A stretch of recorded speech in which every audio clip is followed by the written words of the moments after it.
நீங்க சொன்னா நம்புவீங்களா அப்படின்னு தெரியல.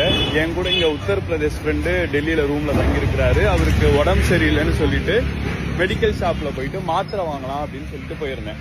மெடிக்கல் ஷாப்ல மாத்திரை வாங்கும் பொழுது அவர் மாத்திரையெல்லாம் கொடுத்ததுக்கு அப்புறம் பேச பார்த்தாலே தெரிஞ்சிடும்ல, இவரு டெல்லிக்காரர் கிடையாது, வட மாநிலத்தை சார்ந்தவர் கிடையாது அப்படின்னு சொல்லிட்டு சவுத் சைடா அப்படின்னு கேட்டாரு. நான் ஆமா அப்படின்னு சொன்னேன்.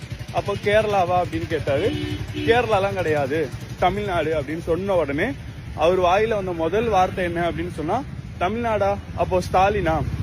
அவரு ஹிந்தியில தான் பேசினாரு. பட் அவர் சொன்னது என்னன்னா ஸ்டாலினா, எம்கே ஸ்டாலின், அச்சா அச்சா அப்படின்ற மாதிரி சொல்லிட்டு நிறைய ஸ்கீம்ஸ் அவர் சொல்லக்கூடிய விஷயம் எனக்கு புரியுது. என்ன சொல்றாருன்னா, நல்ல ஸ்டேட் கவர்மெண்ட் நல்ல ரூல் பண்ணிக்கிட்டு இருக்கிறாரு, ஃப்ரீ பஸ்ஸஸ் எல்லாம் கொடுக்கறாரு, நிறைய ஸ்கீம்ஸ் எல்லாம் கொடுத்துக்கிட்டு இருக்கிறாரு தானே அப்படிங்கிற மாதிரிலாம் சொன்னாரு. அப்போ கொஞ்சம் யோசிச்சு பாருங்க, இன்னைக்கு இந்தியாவினுடைய தலைநகரமான டெல்லியில வட மாநிலத்துல கூட நம்மளுடைய மாநிலம் அப்படின்னு சொன்னா ஸ்டாலின் அப்படின்னு தெரிகிற அளவுக்கு நம்மளோட மாநிலத்தோட சிஎம் இந்த இடம் வரைக்கும் வளர்ந்திருக்கிறாரு அப்படின்னு சொன்னா அதுக்கு பின்னாடி இருக்கிற ஒரே காரணம் அவருடைய ஆட்சியில இன்னைக்கு கொண்டு வந்திருக்கக்கூடிய இந்த திட்டங்கள் மட்டும்தான்.